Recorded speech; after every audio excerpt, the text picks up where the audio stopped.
At the big picture, this rainfall is going to come to an end by around the midnight hour. You can see things swinging on through very rapidly. There's one little trough line out to sea. There's another one way out off into here.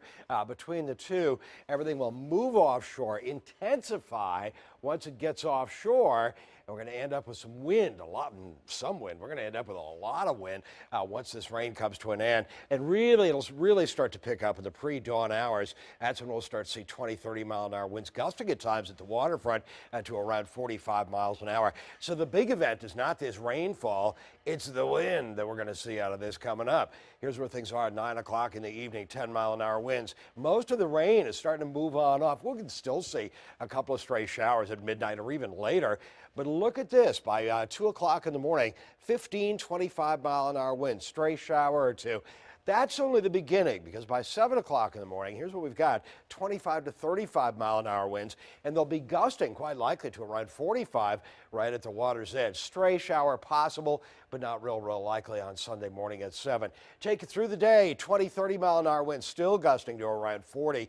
That's where we are by the end of the day. 15, 25 mile an hour winds. They've dropped off a bit, but still very windy and gusty along the oceanfront areas. We'll likely see a few scattered showers offshore and over the Outer Banks. Now, the next thing to come, this is not the end of it. Next thing to come is a storm is going to develop along that cold front well to our southeast, and then it's going to ride northward. Some forecast models put it close to the coast.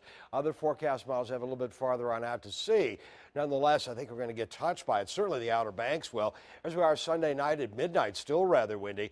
There's where we are by Monday morning, breezy, and we're seeing some scattered showers off and on during the day on Monday. 10 to 15 mile an hour winds gusting to 25 at the coastline.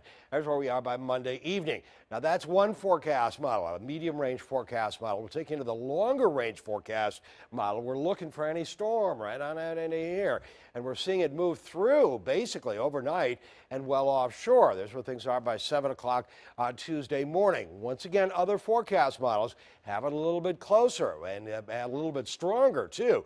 So it's one that we're really going to have to watch coming up all the way into Tuesday. I think by Wednesday our conditions should improve. The threat should improve. But we are going to see that wind. It'll pick up for, again, in the pre-dawn hours. And our tide will start picking up a little bit on Sunday morning. But by Sunday evening, it's approaching moderate tidal flooding levels on Sunday evening at 9:42. There's where it is on Monday morning at 10 o'clock or so, and there's where it is on Monday evening, back on up to minor tidal flooding levels. So we'll really want to watch this, because the wind won't entirely taper off all the way on into Tuesday.